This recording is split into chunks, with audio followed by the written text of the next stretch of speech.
Ready? Yes, I'm the only one who's not ready. All right, here we go. So, hi, welcome to Binge Buddies. Ooh, I'm forgetting the order right now. Homicides, Hooters, and Hockey Masks. That sounds right. Yep. I have them out of order. But I'm your host, as always, Bryan Dressel. With me, as always, is Matt, Zombie Dog, Myra Hindly, Dykes. Yeah, I know who Myra Hindly is. Oh, okay. She's a British serial killer. Oh, I mean, I guess that's true. I wasn't thinking about that. Of course, you should know that. From Manchester, right? Yeah. Kind of near me, sort of. Still? You good friends with Myra? No, Manchester, you dingbat.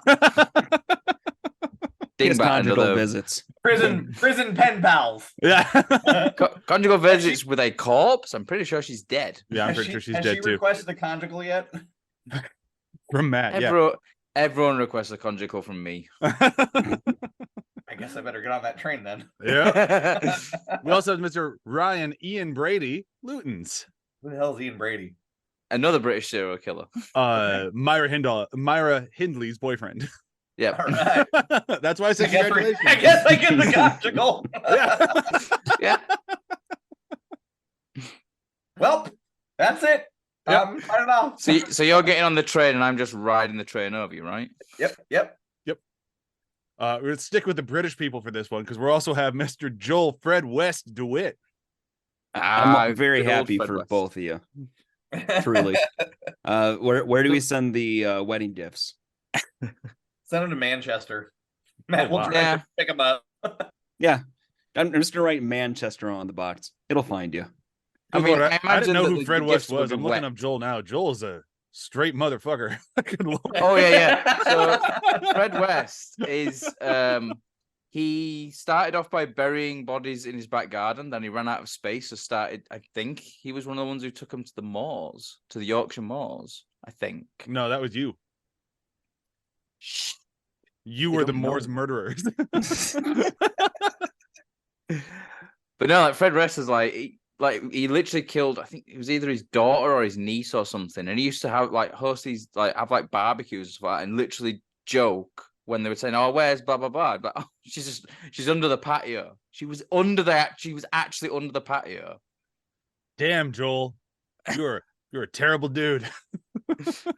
So what you're saying is that I say something that's literally true, but because it sounds so ridiculous, nobody believes me, or they Yeah, take it Sounds as a like Joel. joke.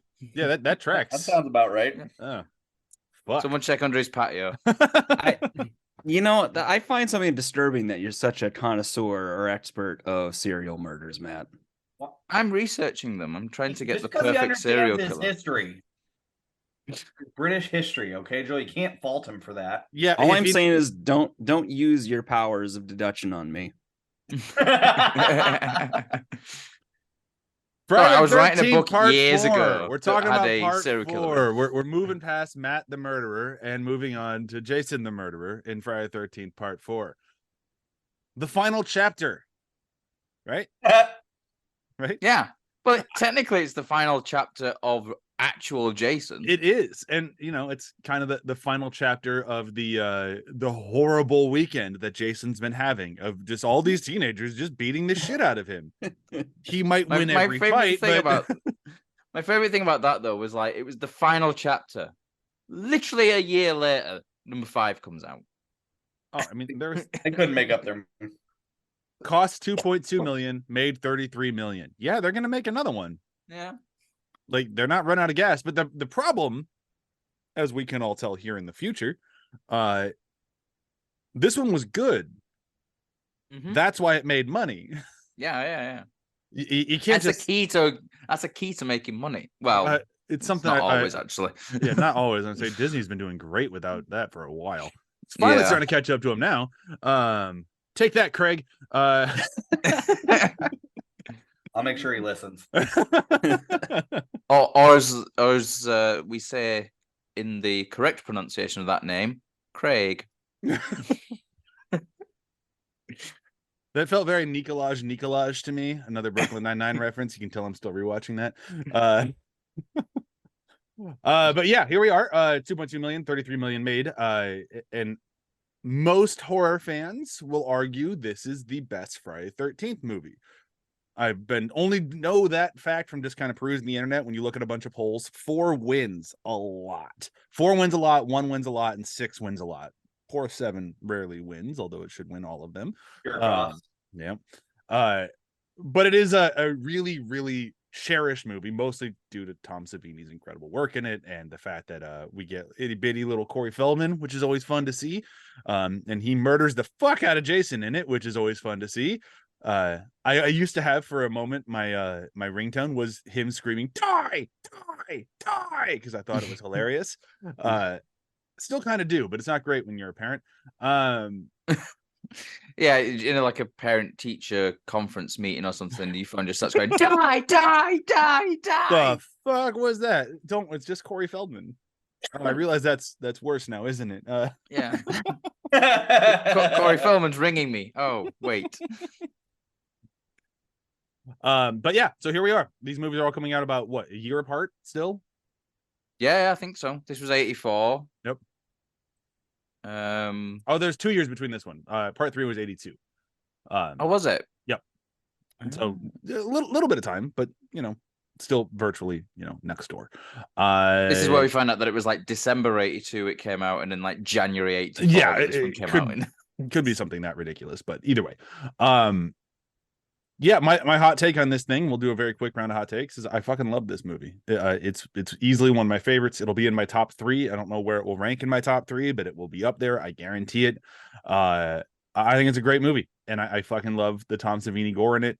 One of the best Jasons out there. Great movie all around. Lean and mean, straight to the point. Love it. Matt, what about you? So I have a theory as to why this one comes first in a lot of these polls. You've got Tom Savini back doing like incredible makeup effects. You've got peak sort of like Jason with the hockey mask and played really well by, I forget the guy's name, but he does an amazing job of like just sort of being really imposing. And you've actually got Ted White, that was it, yes. Yeah, Ted White, yep. And then you've actually got interesting characters that are filling this thing. It's not just like, this person, that person. You've got people like, I don't know their names, but you've got like Crispin Glover and his wacky dancing, and like, the characters have something about them. They have personality. They're not just kind of cannon fodder, which is what we get next week. But yeah, I think that's why this one, like, because they're kind of like firing on all cylinders here, and you've got a really good director doing some really interesting, like one of the kills in this I thought was really interesting, where you don't actually see the kill, but you see the shadow of the kill. I think it's really kind of like doing things a little bit differently. It's not just like, yeah, let's show a load of gore. It's like, oh, let's do something a little bit more interesting with this. Like, yes, let's show a shitload of gore, because there is a shitload of gore, but let's do something else with it as well. So I think that's why it comes up, and I agree. It's again being my top 3. Don't know where it will be. I was looking through the notes for the big breakdown we did last time, and surprisingly, this came first then. Oh yeah. And I am shocked at that, because I always thought 6 came first in my list. So yeah, this one's always up there. It's a solid movie. Joel, we're saving you for last because you're coming in the most blind. So Ryan, what's your hot take? This is definitely top 3 for me. I've got, this is one that I constantly remember being on USA. Yeah. My brother, is it edited though? Because edited to hell. So it was an hour long then. Yeah. Oh yeah. Anyway, so like I know my brother, my family grew up loving horror, and so he would like record it on VHS. So I can't remember. I've seen this movie so many times, I can't remember like my first time viewing it. But just the Tom Savini gore, Corey Feldman being awesome, and this movie, while yes, it is very gory, it also it leaves a lot to the imagination, especially when Mrs. Jarvis meets her end. You don't see it, and you can only use your imagination so much. So like the fact that's got that going for it is really good. So yeah, I mean, this movie is top tier Friday the 13th. All right, Joel, what about you? You look a little more sour on it. Yeah, there's a look on his face. This movie's perverted, guys. Like Yeah, we're all just dancing around that. Trying to be gentlemen over here. Wait, this movie's perverted? Oh boy. Within the context of me only having seen 4 movies, this one is the most perverse. And I mean that in terms of both sexual content as well as the kills. Because, and I mean, I don't mean it negatively in matter of the kills, because they've ratcheted up the sort of like ouch factor to 10 on this. But that both these things kind of feel natural, but clearly there's a certain mindset because, and we'll get to it, but like in a movie where within a 5-minute span, they're showing a sex scene and then also some dude sitting there watching old timey porn. That was like a quick moment of just like, wow, they're going like a step above. And the funniest thing about that is that it's really like old fashioned stuff where it feels like at the time they would have described it as talkies. Yeah. You know, so like there's a lot of humor interstitial between that. And I had a lot of fun watching this movie. It's just like that's the one thing that struck me through the entire time was just this ratcheting up throughout of like, man, they're really pushing the limit of what they can get away with on this. Well, I mean, the MPA hears that and they really start cracking down after this one. Like even like the next one, there's still some pretty good gore in it, but it's still way chopped down. And then what they got away with in 5 really, really hurts 6 and 7, which is too bad. They still cut out a shitload out of this one though, I think. Oh yeah. Like definitely. I don't think any Friday the 13th apart from no, the first one was cut as well because they have the uncut version on the Blu-ray, which is what we watch. Yep. Now. But I don't think they got away with everything until Jason X. I think Jason X was the first one they just let them do whatever the fuck they wanted. But this is also the first of these. This is also the first of these movies where I felt like the kills were going back to the ouch factor. Man, this is the first time where I'm not sure if it's a mixture of how they cut the kills versus if there's been an improvement in practical effects. But this is the first one where it's like, number one, these brutal sounds sound terrible, but then 2, the quick snap of the violence is so visceral that it's I think powerful. what it comes down to in this one is Tom Savini comes back, so he's already like a really experienced special effects makeup designer who gets a lot of inspiration for his designs from real violence as well, like his experiences in Vietnam being a combat photographer. But I think also with this one he had a budget as well. Like you go back to Friday the 13th, the first one that he worked on, they had what 500,000 total for that film. Yeah, maybe less. This one, like you said, like the budget was like 2-point-something million. I guarantee that a quarter of that probably went to Tom Savini, so he probably had the same budget to work with that they made an entire film with in the makeup effects. I was going to say it still feels very lean. It does. There's not much fat I would trim out of this. It's produced like a movie that they're forced to become creative with. Yeah, and this one also I feel like it's more self-aware in like a good way. Of like the violence is way higher, but they also know that's what people are showing up for. Honestly, it's probably why there's so much nudity in this one. Joel, was this when you first realized why we threw Hooters in our name? No, I had gotten the gist. It was just, this is just sort of like double Hooters. Yeah. Or like triple. Yeah. That's next week. Triple Hooters is next week. That's next week. Yes. But there was some that did feel like they're trying to respond to what people have been enjoying out of the first 3 movies, which is just, like this hyper violence that they weren't getting from really any other slasher. And Ted White comes in as Jason in this, and Ted White, right? I got his name right? Yep. Yeah.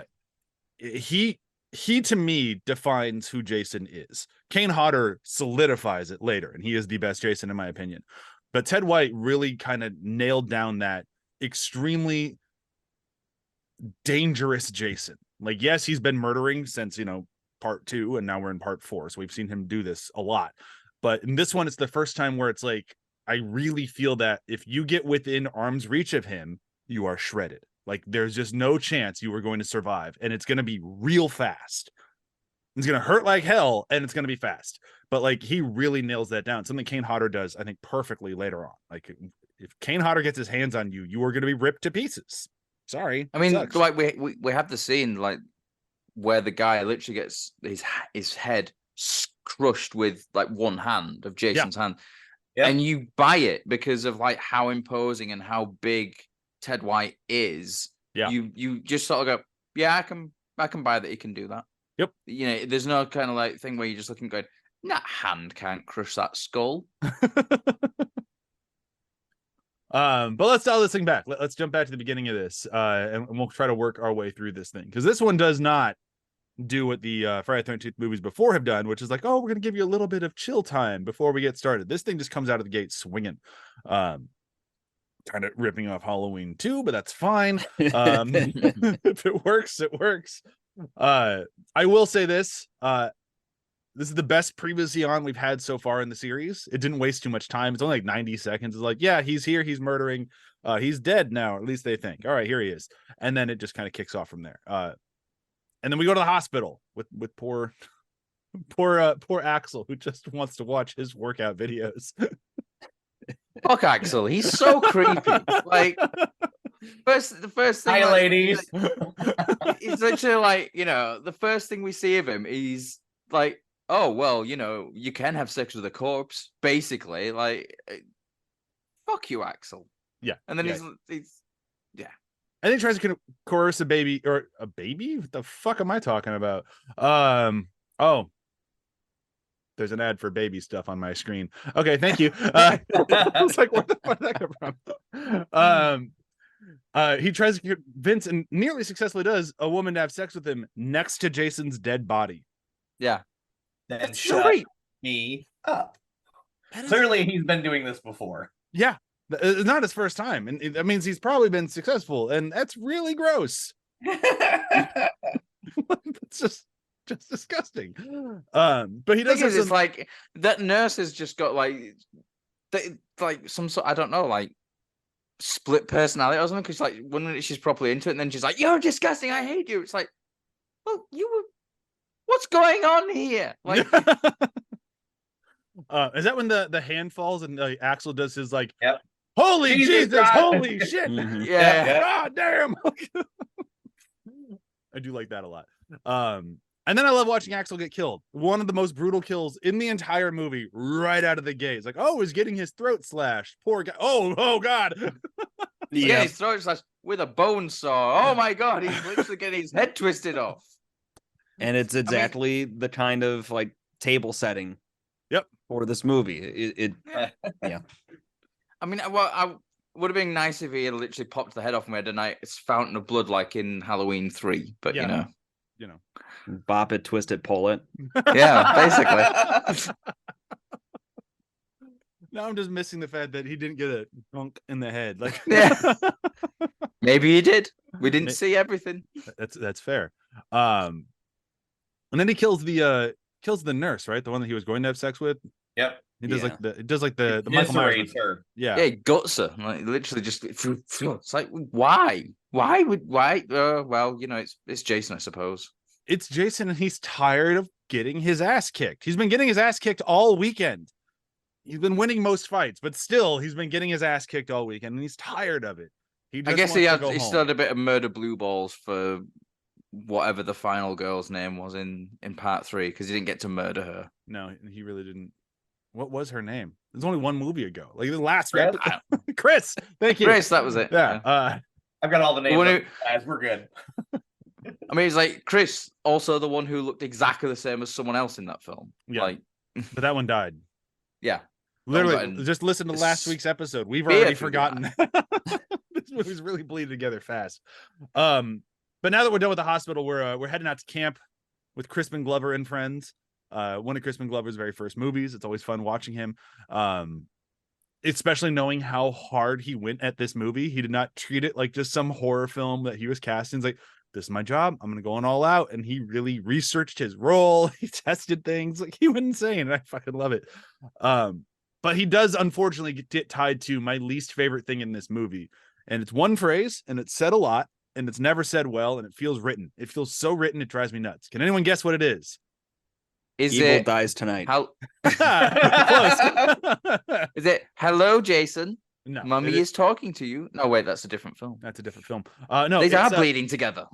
It's every time Ted calls him a dead fuck. It feels very written. Oh, It doesn't work. Yeah. It drives me nuts. The whole movie. Yes. It's not comfortable because it's a play off of Dead Fish. Yep. I assume. I'm guessing like the male version of that. And it feels forced. Yeah. They just never pulled it off. Like, it feels like one of those things where like a different director could have sat down with these two guys like, this isn't working.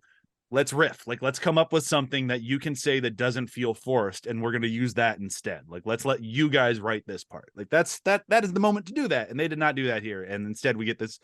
It drives me nuts the whole movie. It's like the one splinter in the side of it, which I guess is a very big compliment to the movie. That my most annoying thing is this one line, but it does drive me insane. So I had to bring that up.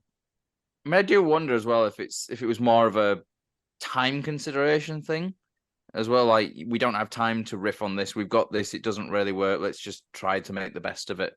Maybe try and make them look really pathetic, because there is a very pathetic moment post sex for him where he asks her, Was am I a dead fuck? I could there is a way that I can see this working, even if it's not my favorite part of it. But I do my only note on the whole dead fuck thing is Crispin Glover is a dead fuck in quotation marks, and just a little dash saying, yes, you will be. Yeah. Yep. It's coming for him. He'll be real dead. Yeah, it's coming for all of them. Who out of the gang gets it first? Out of the gang, Sam. Well, Sam, is it? Yeah, the girl in the boat, Samantha. Oh yeah, it is her first. Yeah. She might have my favorite kill in this movie, just because of her performance. I mean, before her, it's the hitchhiker, which is also that's who I was trying to think of. I have the note. Stabbed in the neck, and then she's sort of squeezing the banana out of the. Yep. Also, one thing I noticed, that Pamela Voorhees' tombstone says she died in 1979. I'm certain that the first film literally states the year's 1980, though. Yeah, we don't worry about details here. Yeah, I know. We're making Friday the 13th movies. Do you get the date on that right? No? All right, cool. I don't think they know what date it is, to be fair, because like the second one's gone like it's 5 years later, but then it's not 5 years later. Oh, we don't know. Just don't worry about it. Yeah, I had totally forgotten why I had this note of that's what you get for being on the side of the road, because I'd already forgotten about the hitchhiker. I'm glad we figured out why I had made that note. My notes need to get more specific, because we're having some problems here. Because after Brian thinks that future Brian will understand these. That's the problem. Past Brian is always wrong, and future Brian's always frustrated with that. But I forgot about the whole gang of people going skinny dipping. It's just like, yep, everyone just get into the lake naked. That's what this movie wants to see right now. And then poor Crispin Glover just attempting to get undressed. And it's like, you look so fucking weird.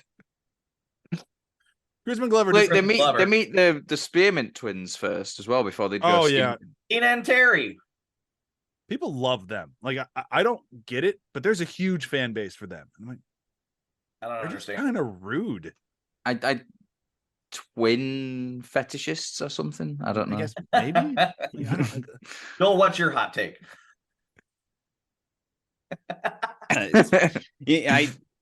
Here's my problem, and I don't mean a problem with the movies, but a problem with my viewing experience. There's a string of kills, and then everything else is sort of window dressing. Yeah, I mean. That's why that's these films, though. That's these films that we are discussing. Right. But even like you bringing up the whole skinny dipping, you mentioned it, it's just like, oh yeah, that did happen. but the details are fussy to me. That's part of why I like this, is that you guys remind me of all the stuff in between. It's like, oh, I did spend an hour and a half watching that movie. I did see some boobs at some point. Yes, I did. Quite a few of them in this movie. And some balls in the back ball. There should have been way more balls in this movie. I have 3 notes in here of where's the dong. Yeah. Fair is fair, man. Especially when Sam gets killed in the boat. When he's like trying to get in the boat after her, he should be naked. We should be seeing dong. That's all I'm saying. Well, maybe it's because he gets stabbed in the dong. Still should Yeah, see that's Dong true. before it gets stabbed. More expensive to do a prosthetic dick to Ask the people on get Boogie it stabbed. Nights. There's other people who could show dicks in this movie. All I'm saying is fair nudity for all. I mean, yeah. I'm all for it. Yeah. All for it. Yep. Take that, 80s cinema. Your obsession with boobs. Boobs and balls. That's what we want to see. Yep. Quality for all. All right. So after this is when we start getting to the party, which is basically like, all right, who's going to pair off to go get murdered together? This is where we get the most amazing dance sequence in the entirety of the Friday 13th franchise. If you did not know, I will educate you on this because it's fucking amazing. Before we get to that, we have skipped over the meeting. Well, I don't care Tommy about the Jarvis's meeting. family. I'm skipping right over the meeting. No. The hunter dude, Rob. Rob, Sandra's brother. Yeah. He has my favorite line in this whole movie, in the whole franchise. Wow. He is fully like giving off proper creepy dude vibes though, where he's like literally like they pick up this stranger off the side of the road, and he's like, "So is anybody around here alone? How about kids? Are there any kids, vacationers, people like that?" It's like, dude, you sound like a serial killer who's looking for victims right now. Pretty much. But that's all that happens. They just meet him, right? Yep. Well, yeah, but then we also have like Tommy somehow knowing how to fix a car engine. He's about 10. Tommy's the man of the house. Like that I completely see, and he's very good with his hands. It's established in the fact that he fabricates all these masks. I'm not denying that. Tommy is a dude well beyond his years because Papa, was gone. Yeah, Tommy, they just kind of insert in this movie and go like, all right, you'll be important later. All right, here he is. Look at him. He's cool. He'll come back. And like they just kind of do that with him. And then we go do all this other fun stuff. I want to get back to talking about Crispin Glover dancing. Have we covered enough for Matt to be okay with me talking about Crispin Glover dancing now? Yeah, fine. Because Crispin Glover dancing is my favorite thing in the Friday the 13th franchise that doesn't involve murder. Primarily because he tested this dance in clubs. He heard he had a dance scene. He went and perfected whatever the fuck this is, took it out to clubs to see people's reactions to it, went, yep, that's good. And then did it for cinema. Forever emblazed in cinema, whatever the hell that hand flailing thing was. And he's the Lord of the dance, is what I'm going to say. There's a video like we should go out. We should all like get together sometime, all go out to a nightclub, and all four of us do that dance and just see what happens. There's a video of my son when he was about 4 years old, and that's about how he was dancing. Yep. I mean, that's mostly how I dance, so I'm not gonna. Yeah. he took the dance like no one's watching thing real seriously. Oh, he really did. Yeah. Unfortunately, he had a girl who he was trying to dance with, who was watching, and was fine with it, and they bang. This movie's ridiculous. I mean, if anything, it shows that he's confident because he's confident enough to dance like that. Yep. But then while he's dancing, that's where Sam and Paul go out to go for their skinny dip. Sam realizes that Paul isn't there but could be watching, so she goes for a naked swim by herself out of spite, apparently. Well, Sam goes out because Paul starts making out with Twin 2, but then she thinks he's following her because she keeps doing the Paul. Yeah. This movie does something with names. It's just Paul. Yep. Paul. Ted. Yep. Can you just say it like a lost puppy? Yeah. Nailed it.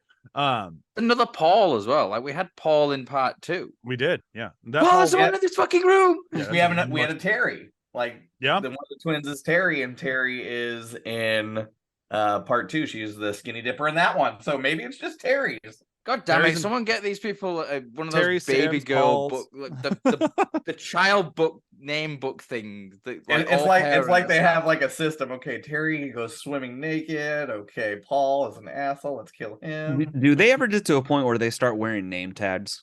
No, that would be pretty good though. Could be helpful. Is there not someone who has them on Jason X because they're on the ship? Like I'm Captain. Well, yeah, the military guys do, but they all die in like one scene. Sorry, Joel. No. I don't want to spoil the movie for you. It's Jason X. We can't really spoil it. Yeah, that's You so can. That movie is perfect. I am very excited to get to Jason X. It's so fucking great. But Sam dies. She gets stabbed. Harken back to part 1. I love the it's the Voorhees family special, which is what I call it. If you have something above you, you grab it from below and jam a knife through it. Like mother, like son. It's great. But you believe it a bit more that it's possible in this one. So I remember the conversation we had on the first one where it's like, if someone grabs all your head, like I'm just gonna get out of the bed. But because it's Jason in this and his ginormous hand, you believe that no one's moving from that grip. Yeah, it's especially seeing what the grip can do later with the head crunching. Exactly. But okay, so here's my gripe since we're talking about canoes. So if Sam is on an inflatable raft, yes, and Michael is piercing it up, who? Or not Michael, sorry. Whoops. How is that thing not flat? Like if he's straight. Well, they have sections. They like things like that. They're not just like all one big inflatable thing. Okay, so like the outer tube is still full, but the bottom tube. Yes. The outer tube. Okay, that makes sense. The bottom thing might not even be inflated. It might just be like tarp. Yeah, it didn't look very inflated. To be fair. It looked very, very flimsy. Taking on water, and it would look a little weird. But I mean, it did look a little weird. There's a fucking dead naked lady in it. That's a little weird in my book. But she has the best death curdle in the franchise. That it's just it's so gross. I just imagine them going back to like a looping booth and like, okay, we need you to make your death sound. She's just hours of her just making random sounds into a microphone. No, it needs to be grosser. Hey, give him this glass of water, gargle that and go, we're getting closer.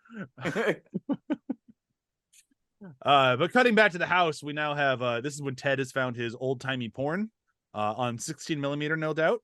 And he has to show that to the room. And the entire room finds it the funniest thing they have ever seen. Are they supposed to be high? Are they supposed to be like smoking the weed? I think it's just Ted.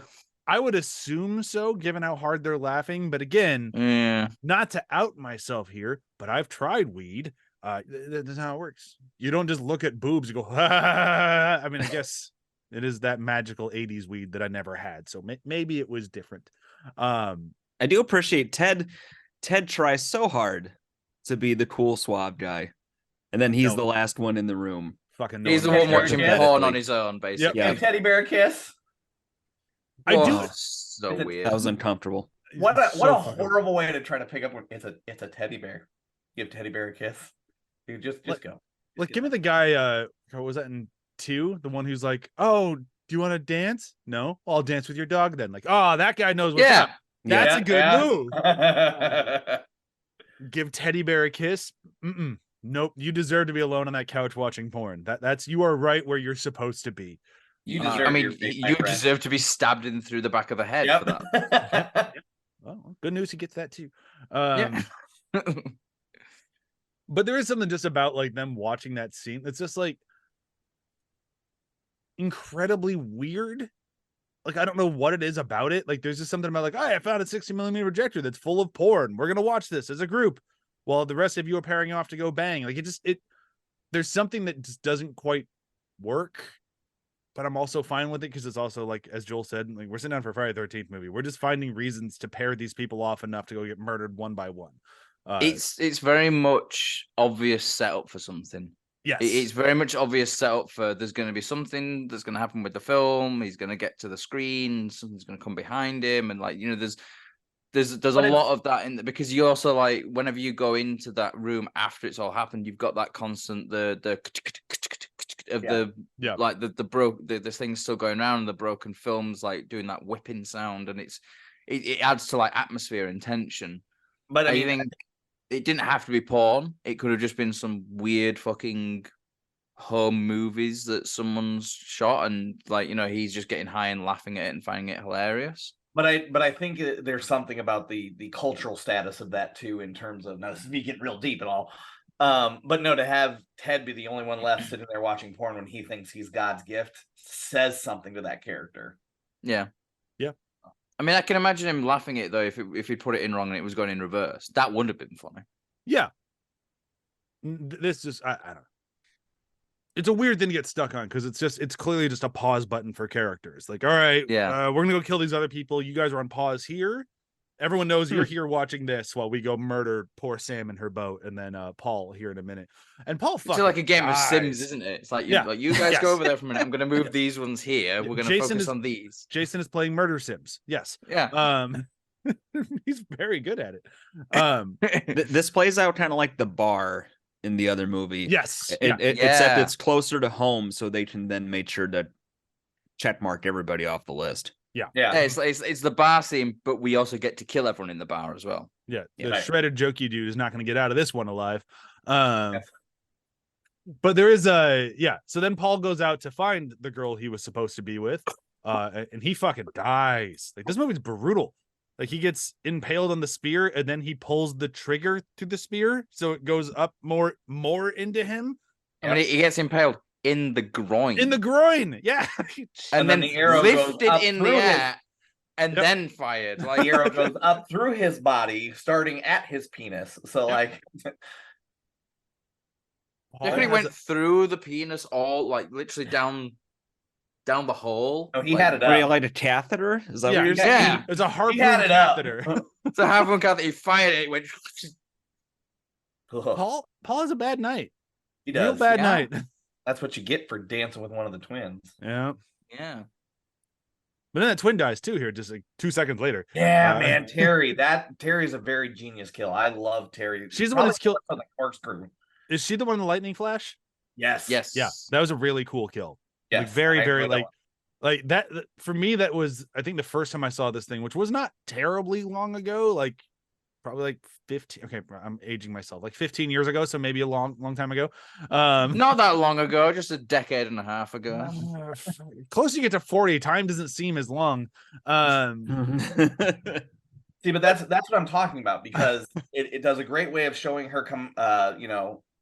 She's walking towards the camera's going towards her. You get those lightning flashes, and like, you think you're not suspecting anything. You know she's outside. You're like, oh, she's gonna get killed on her bike or something along those lines. And Camera then it passes flashes by her as well, and you see Jason enter and just whoop. Yep. Yeah. And you think that's it, but then you see her just get tossed onto the house. She becomes a lawn dart. Right. I could have done without that, because that kill would have been perfect paired with Miss Jarvis's kill, which I think is after that. This movie does well. It'll show you the gore, and then it won't show you the gore. So I really. So you see her get like something stabbed in the head or something like that, but only in like the lightning flash. So it's like a split second where you actually see some sort of Miss Jarvis machete. No. Twin person. Oh no, she gets impaled. Like, there's nothing in her head. Or whatever it is. Like, I don't remember exactly what it was, but you see like there's the lightning flash, and you see it for like a split second as well, which I think is a really cool way of doing that as well. Oh yeah, because it's one of those, like, you can tell they were smart about like their battles of like, how much we want to fight with the MPAA. Like, no one's gonna get at us for a shadow kill, so we'll do that one here, and it works really well. Yeah. And then the Mrs. Jarvis that just happens off screen. Yeah, and you don't see the body. Like, she's not tossed through a window or anything. Yeah. No, especially we don't not even know if she's even dead. We don't like. Oh, she's dead. She's dead. We get told it, do we? We don't ever see her body though. You just get told it at the end. Yeah, she's dead. I think there's something more terrifying sometimes where you have to leave it up to the imagination. Yeah, especially everything wrapped around this. Like, you see it not happen on screen, but it's like, oh, what did he do to them where they're not going to show me what happened? It goes a little bit back to the first Halloween film as well, where it's not about the gore, it's about the tension. And so it builds tension a lot more, because it's this kind of like, you kind of like, oh, well, something's that feels off here, but you don't actually see the violence. You just kind of like see, I don't know, it's not really, you kind of infer what's happening. Like Joel said, it's, you use your imagination. Your imagination can come up with way worse things than like any makeup effects could ever do, because like you start thinking about it. I mean, last night Kelly was just like, I don't want to go into that room. because I don't want to get slashed. Well, Poor Kelly. if it's Jason, it'll be real quick. Just take solace in that.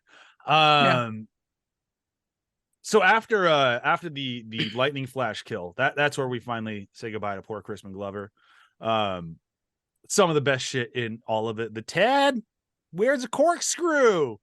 Tad, and then just Jason just stepping into camera and just slamming it into his hand and just like, it's like corkscrew through the hand, and then it's like and then like fucking like meat cleaver in the face. Just the look of panic on his face, like it's not like pain or anything. He's like, fuck, what's happened? Like, and then he turns around and just that effect was fantastic. So good. And that also led to one of my favorite things in our offline chat of Joel going, corkscrew, should have seen that coming. Yep. We've been alluding to it for so long. But yeah, I always really like the Crispin Glover kill. It's just goopy enough. Kind of reminds me of the first movie of the girl getting the axe to the head too. And it's like, oh yeah, I'm into this. Like it's very much the same thing, but just a bit more blood, because like you see blood literally pouring out of the sides on this one. Yep. And you see more of the actual hit in this one, whereas I think in the other one she just falls into frame with it already in her head. Right. But they have more money. Again, it's like it speaks, I think, to the more money in this film for those effects, rather than trying to like, okay, how can we edit this to make it look like this has happened? Yeah. And I mean, that's just Tom Savini kicks ass. Oh yeah. That's just what he does.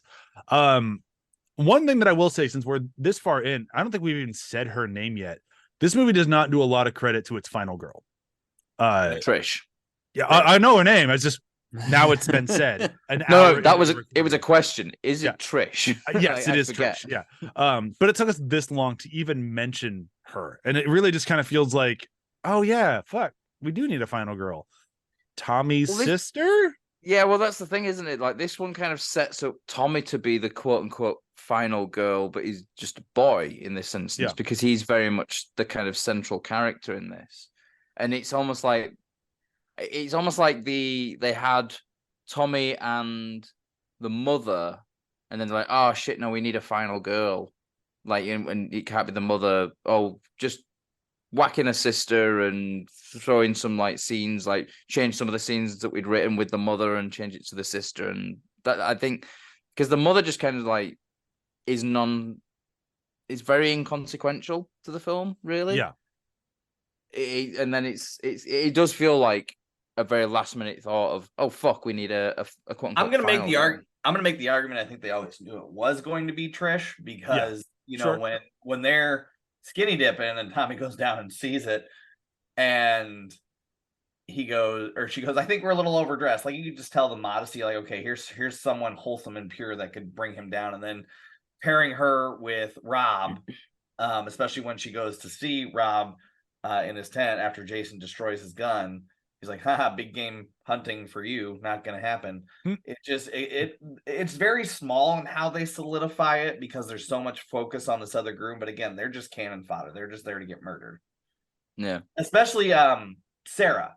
Because Sarah, you think, oh, she's a little wholesome, but she ends up doing the deed in the shower with Doug, and that's what causes her to catch an axe to the chest. So who's the one who gets thrown out the window? That's the other That's twin. 22. That's the other. She could be alive. Like, he's dead. He poses her in effigy. Remember, she's the one that. I guess that's true. Well, if it wasn't for that, I'd say she could have been alive. She could have survived that fall. Is all I'm going to say. You've been watching too many Fast and Furious films. Yeah, cars don't break your fall. The laws of physics do apply here. I still think she could be alive. She fell one story. Yes, she fell. She landed on her head, if I remember rightly. More shoulder. She'd be injured. I'm not saying she's going to get up and run away. I'm just saying that she could be conscious, laying there in the mud going, just play dead. Dying slower. Just play dead. What happens when he's dragging her body to put in the doorway? Well, at that point, she realized her plan failed, but still. And that's when she got her neck broken.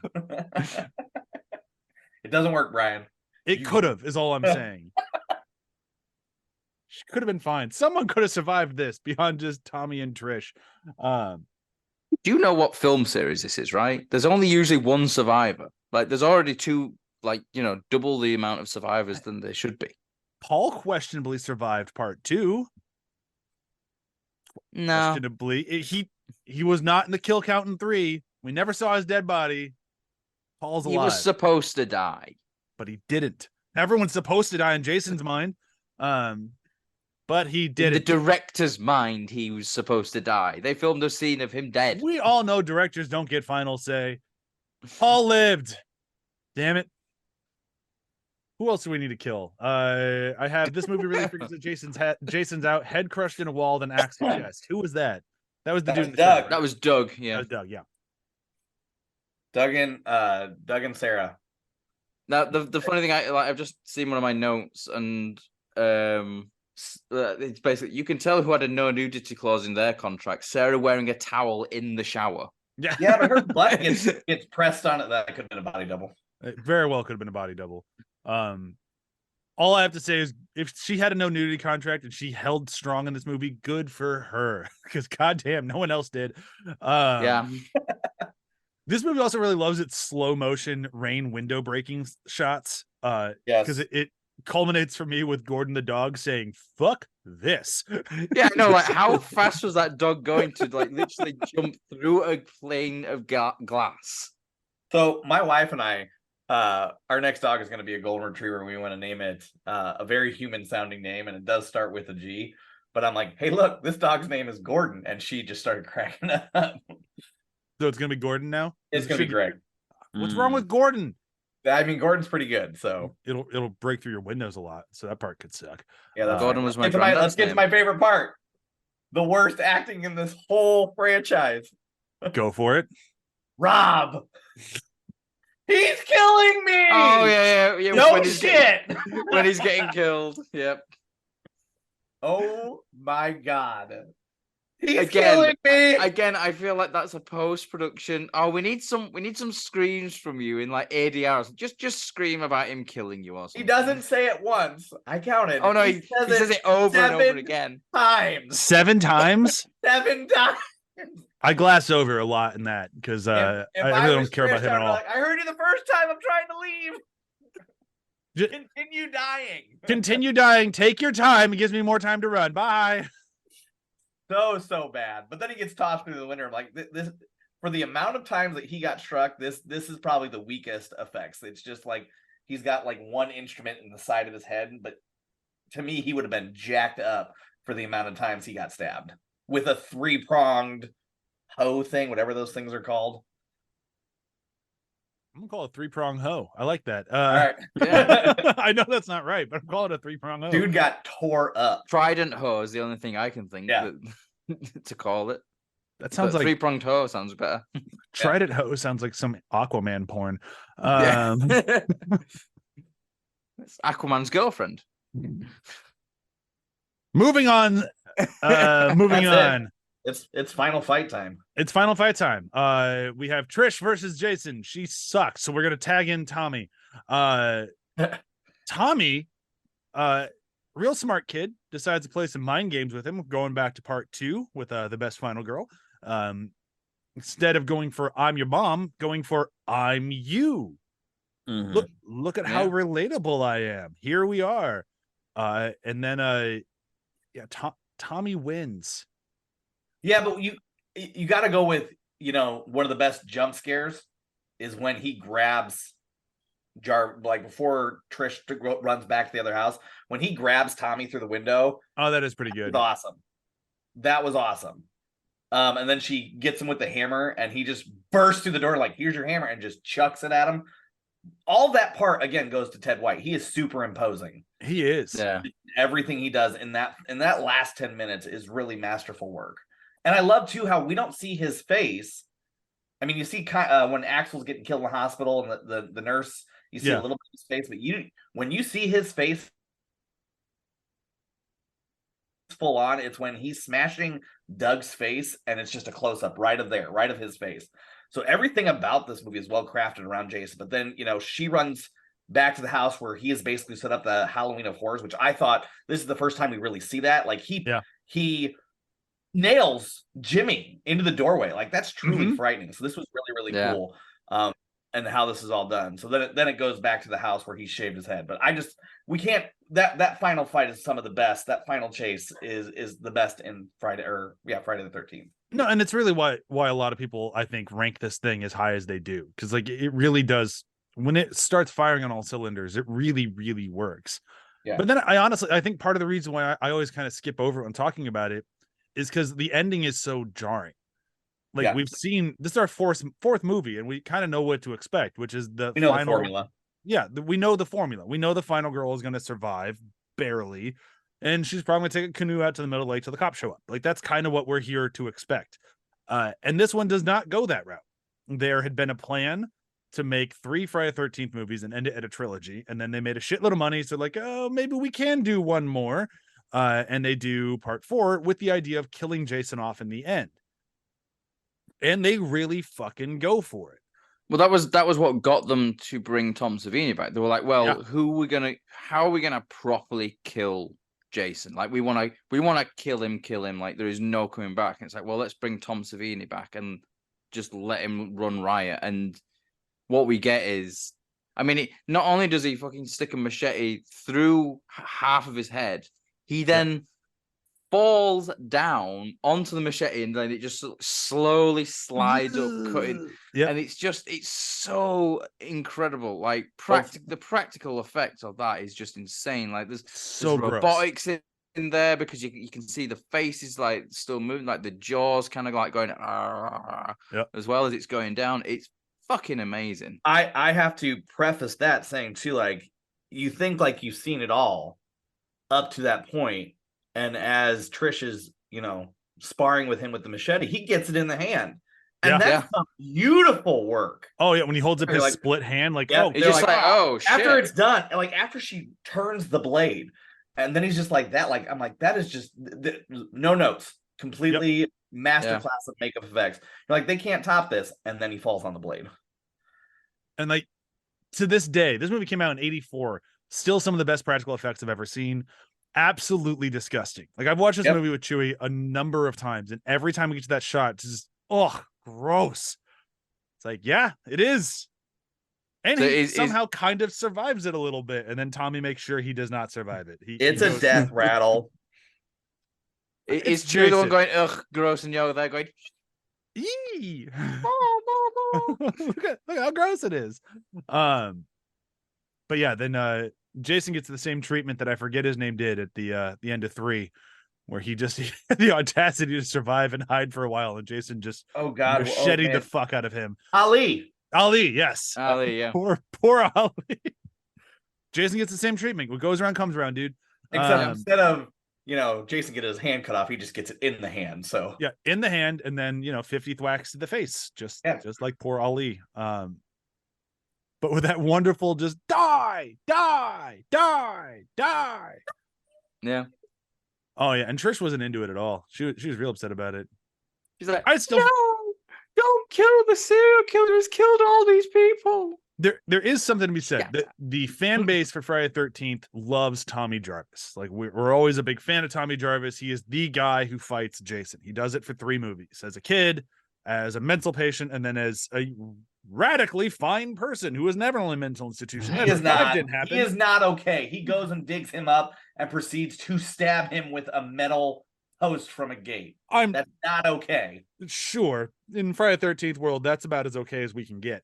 I mean, dude survived 2 times with once with Jason. It's kind of nice to hear that there is a character that does come back here and there. Yeah, and because that Jamie Lee Curtis was that for Halloween, and something that builds a bit of continuity is nice. Yeah, and this is why this is that guy. This is Tommy. He'll be here for 3 movies. Wildly different interpretations of him in each one of the movies, but it is the same character in all of them. Yeah, never the same. My biggest complaint with it is that we never get Trish back. Like, I feel like Trish should have made an appearance in 5, at least in some fashion. And if not in 5, then definitely in 6. Like, I would like to have seen her in 6 as like maybe a voice of reason of, Tommy, you got to let this shit go. He's dead. You killed him. You went through all this help. Like, there would have been something to bring back Trish I'm kind of annoyed that we never do, but I do like Tommy, and I'm glad that we get Tommy for the next 2 movies. I do wonder if part of that though is like because of all the time jumps we do, they would have to keep recasting Trish or spend money on older, like making her up to look older, and like I don't know, it would have just kind of felt like shoehorned in as well. I don't know. We're already shoehorning in a different Tommy in each movie. I mean, like, if we're gonna not care, then let's not care. Where are we going with this? Yeah, but where, like realistically, where I can see it maybe in 5. Like she could go to the mental institution place that's not a mental institution, but 6, there's nowhere really for the character to fit in. Well, we'll get to that when we get to 6 because I think there is. Okay. There's a reason why that is the reason why 6 never beats 7 for me. Is that? But we'll get to that in 2 weeks. Anything we missed in part 4 that we want to talk about before we get to our favorite parts? I mean, you just like the very end where like Tommy's all evil now because he opens his eyes and looks into the camera. Yeah, you're gonna find me gloss over that in this movie. Is that what that's supposed to be? Yeah. And they are really, really trying to make Jason into Tommy, and I'm glad it never actually happened. That was stupid. It kind of. Yeah, don't you can defend it next week. I'm not defending that part of it. This is my least favorite part of it. 5's gonna be a lot of work for me. I'm gonna do what I can. We're good on 4 favorite parts. Everybody ready for it? All right, let's do it. Joel, go first. Favorite quote, moment, murder, whatever you got. All right, so my favorite kill has to be that first one. It's just so gruesome and shocking and brutal. I couldn't get past that. My quote is the nurse. Axel, you are the Super Bowl of self-abuse.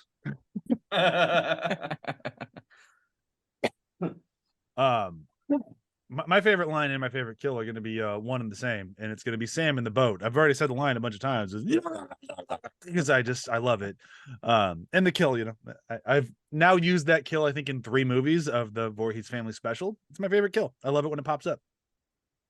All right, I'll go. I've already said it. Rob dying. Help! He's killing me! He's killing me! Help! He's killing me! And then, of course, my favorite part is Tommy growing a man, whether it's seeing the Skinny Dippers or seeing Sam and Polly have sex and being a giddy schoolboy in his bed. Cock blocking mom. Yep. So rude. Anyhow, Matt. Funnily enough, I had the quote that Ryan said as a backup because I was certain that someone would use it, and they haven't. So here we go. Hey, Ted, where is that corkscrew? That fancy corkscrew for the wine bottle? Ted. Hey, Ted. Hey, Ted, where the hell's the corkscrew? Some swat.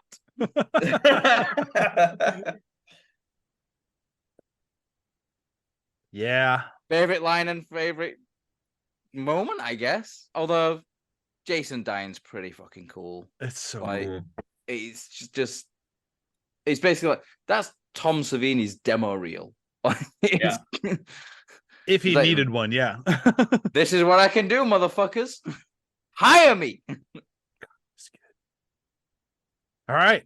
We have final chaptered. Only 6 more movies to go. Actually, more than that. It's not 6. It's more than that. Yeah, it's like 12. 8. 8 more movies ago. Whoops. Sorry, final chapter. Mister, I love this franchise. I don't even know how many movies there are. If we haven't gotten to the point now that you realize I get facts wrong all the time, I don't know how to help you. I'm just giving you shit. I do the best I can. It's all right. You know, I'm still making up for Hobbs and Shaw, so I have to take in shots where I can. I'm going to make us all watch Freddy vs. Jason. Like, that's fine. We all have bad I'll take Freddy vs. Jason over Hobbs and Shaw because Freddy vs. Jason isn't 2.5 hours long.